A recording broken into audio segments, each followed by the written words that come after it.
Well, my bags are packed. It's time to go. But it's too damn cold outside to open the door. Um, so anyway, ever since I started this, I have not missed a day. There are some times that I wish I had decided to do a weekly video or maybe one every other day or something. But so far, I've managed to come up with something each day, even if they aren't always exciting.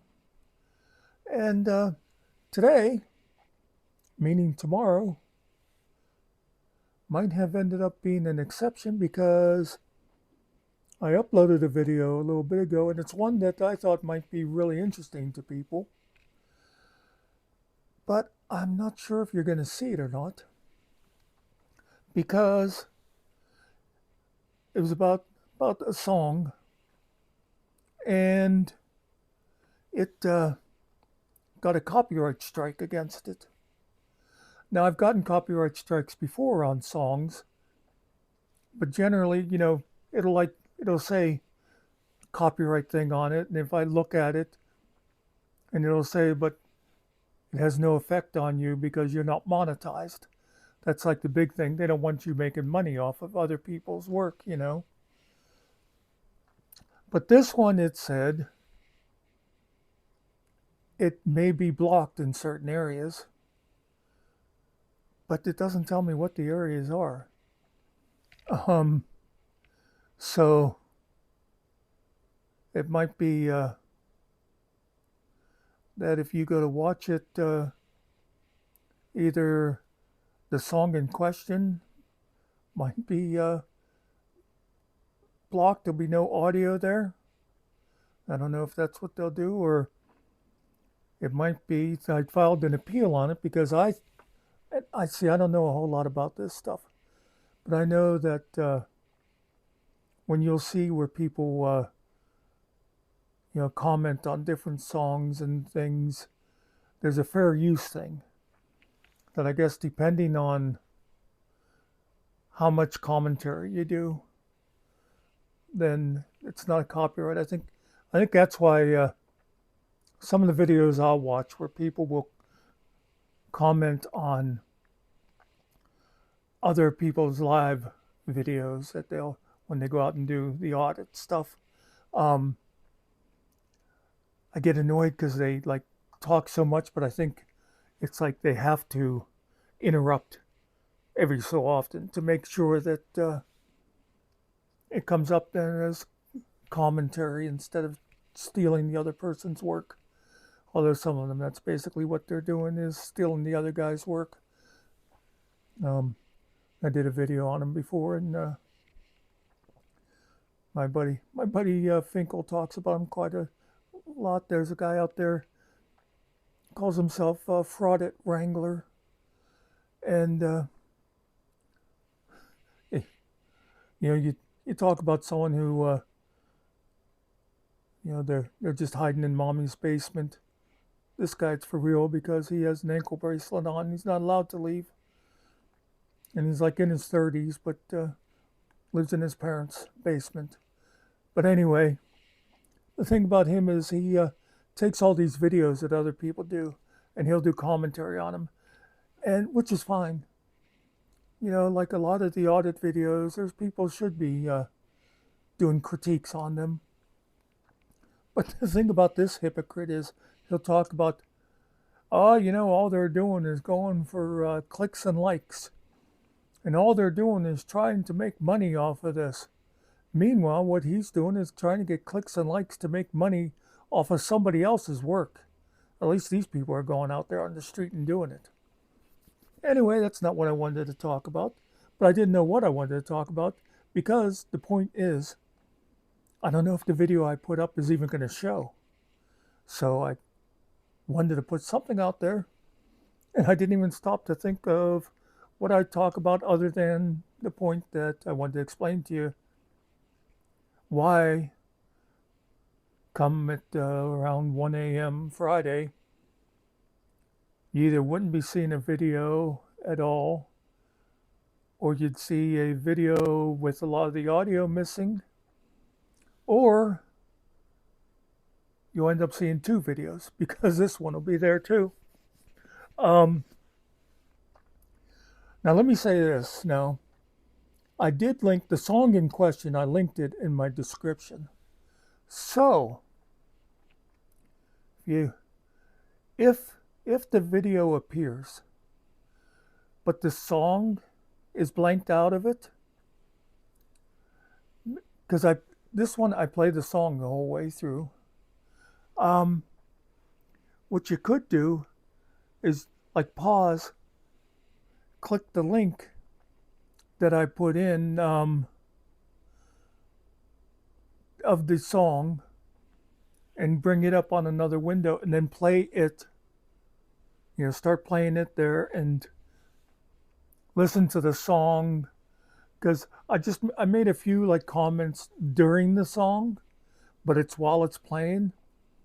So if you listen to the song then and then get to the end, there's stuff I want to tell you about it after the song plays also. So you could do that there, and maybe the video is just going to be there. I don't know. I'm not sure if because I decided to appeal that they might just have the song locked up until the appeal is settled. But like I said, I don't know a whole lot about the copyright stuff. I'll be learning something here. But I kind of think the fact that I commented on the song and talked about the history of the song, hopefully that'll be considered fair use. Anyway, the only other thing I noticed today is I saw on Facebook a couple of times somebody had shared a thing from the school district, and then somebody else had mentioned that they saw it, and it said tomorrow's going to be an FID day. Now, I don't know what that means. And I looked and I think it had, I even forget what it does mean now. If you care, Google it yourself. Something to do with individual study or something, I think. I don't know if it means like a stay at home day because the weather's supposed to be bad again or what it is. But anyway, and I'm guessing, I couldn't be bothered to do a whole lot of checking into it. But I'm guessing that's what it is they gave it a fancy name so the kids could stay home and supposedly be doing individual. I bet that's what the I stands for, some kind of individual study type of thing. And it'll still it'll still count as a school day. And the school won't lose any money from the state. That's my guess. But my point is, on the one, I could understand the person who said, by the way, if you don't know, PO tomorrow is an FID day. I could understand that from a parent. Actually, this was a grandparent, but that's okay. Because they figure they're talking to other people in the know. But you would think the one that quoted the school's website, that the website wouldn't just say FID. It would tell people what it meant, because a lot of people might look there and have no idea. I mean, I don't know what kind of person wouldn't have any idea. But it's just one of those little minor things that annoys me. I remember something I used to bug me with the library is any job you have,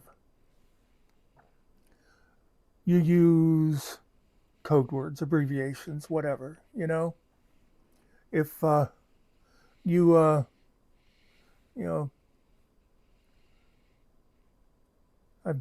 can't think of good examples. Another, but someone who like in a factory, they might say, "Hey, grab the salt shaker," and that's like a slang term for some equipment they use. Or very often it'll be, "Hey, make sure you submit a CID, and the only people that would know what that means is the other people that work there, and it would be like a, and you know, I just picked those letters, but you figure like a copy individualized document or something. So at the library, and the library, you figure it's not a very complicated place basically, but we had things like that, and one of them is ILLs, which is interlibrary loans. And that's when you go to the library and you'd ask, hey, do you have this book? And it's like, no, but we can borrow it from you. And I could never get it through Marcia's head. She would say to people, oh, I can do an ILL. And not thinking that not everybody that came in there is going to know what an ILL is. And I kept trying to tell her, use the actual words. And she just wouldn't do it. There was some other stuff like that. I forget what. Like I said, library didn't have a whole lot of code words like that. But anyway, does anybody have any idea how I got here? I'm trying to think if there was an actual point I wanted to make along the way. And I kept veering off. But yeah. So anyway, we'll see what happens with the copyright. It's a little annoying because I actually thought that this was going to be one of my more interesting videos. So I hope if it's not there tomorrow that it will be reinstated at some point. If not, maybe I'll try to redo it with just playing part of the song and explaining. But I really like the song. So I hope y'all, and I think anybody over a certain age, as we like to say in the biz, will recognize the song and they'll know it. But this will explain to you why if it's not there, and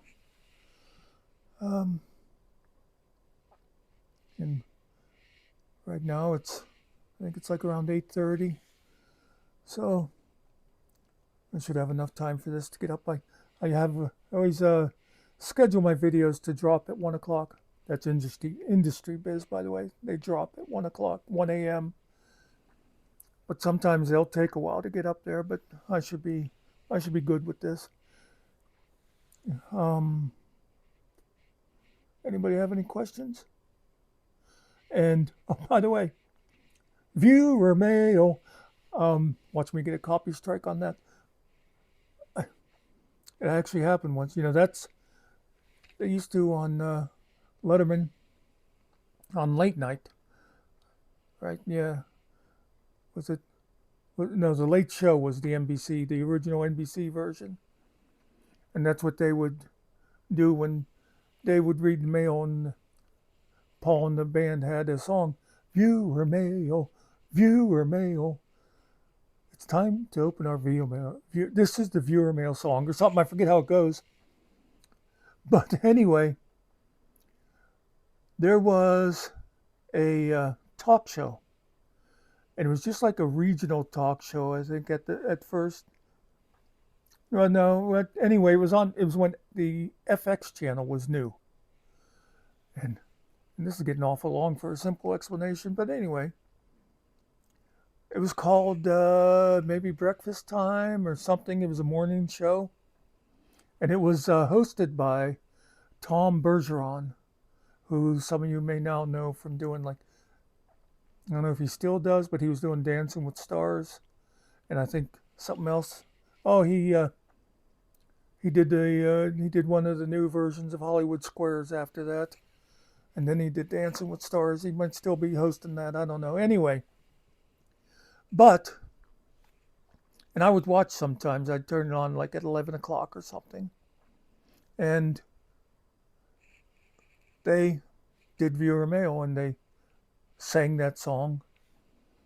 And I remember I was watching it like a couple days later and they said they couldn't do that anymore because they got a cease and desist order from NBC because that song, Paul Schaefer had written it and it was copyrighted. just a simple little jingle like that, but I guess that's the way business goes.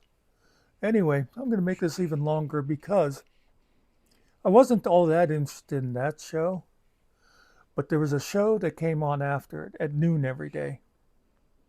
And this is why I first mentioned about being regional, because actually I guess it was broadcast all over the country, wherever there were FX channels at the time. But this show had a regional thing to it because it was an antique show, and it was kind of like, and some of you've probably heard me talk about this before in real life, but the rest of you, I always like this. But it was kind of like Antiques Roadshow, where people would bring things in and they had experts there who would tell you what something was worth. But the difference with this being is, if you wanted to, you could sell it on the air. Now, it was only a 1 hour show from 12 to 1. And so, you didn't always, the people who were the last ones to bring something in, if they wanted to sell it, they only really had a couple of minutes to do it. But the thing I liked about it, and there was a couple of, they sort of rotated through some regular experts. I forget the name of the lady that hosted, but she was good. Anyway, so somebody would bring in something. And this is what I liked about the show. Because they'd say, I got this packet of cough drops. Now, this has been in my family for over 100 years. My grandfather, his father had given it to him when he got married. And it was a family heirloom. And he had to hide it in his pants when he and my grandmother snuck out of Germany right before World War II to escape, the concentration camps. And even whenever they were broke and had no money, they held on to this. And they would not give it up because this was the only thing they had left as a family memory. And so the expert would look at it and he'd go, well, yeah, he says, oh, this is, you don't see these around that much anymore, these 1920s cough drops. But they're really not that valuable. There's not a whole lot of people to collect them, but I imagine you could get maybe $120 for this. And then the host would ask them, she'd say, now, I'm guessing I know what you're going to say. And, the expert would say, actually, the story is worth more than the actual item. I'm sure it's worth more to your family. And the host would say, well, I have to ask, would you like to put it up for bids? And the person would go, yeah, sure, why not? This item that had been handed down through the family for years and crossed the ocean, sure, why not? What's a little family history, And then what they would do is, anybody like in the New York area, they could call in and bid, Someone might call in and say, I'd go $75 for it, or someone else might say, oh, I'd go 150. And at the end of the show, they'd say, so Bob, we did get a bid for $85. Do you want to sell it? You go, yeah, sure, why not? They'd sell their family history for $85. Now, on the other hand, you'd get people that they'd come in, and it'd be like the same thing, except they'd say, yeah, you know what? I was at a yard sale and I saw these, and I liked the art on it. And I have it up on my mantelpiece. And I just thought I'd see, if it's worth anything. And they'd say, well, what'd you spend on it? The guy was asking 25. I talked him down to $12. I go, well, you got a good deal. I'll tell you what, I just saw one of these go at an auction, and it wasn't in as good a shape as yours, and it went for $15,000. And it's like, oh wow, that's really something, you know. And so they'd say, would you like to put it out there and see if anybody wants to bid on it? And they'd go, nah, I like the way it looks on my mantle. It's an interesting conversation piece, you know. And I swear I'm not exaggerating that much. You'd have the one person selling off their family history for an amount that probably wasn't going to pay their electric bill. And then you'd have these other people that it was just like found money, you know. Now, of course, I don't think I ever saw anything 15,000, but there were things that were, you know, 500 or up like $1,000 or so. And they'd be like, you know, they only spent $20 on it, but it's like, no, I like it, I'm keeping it. So that was crazy. Anyway, folks, now this definitely went long. Hopefully, this will upload before 1 a.m. Sometimes they take a while, but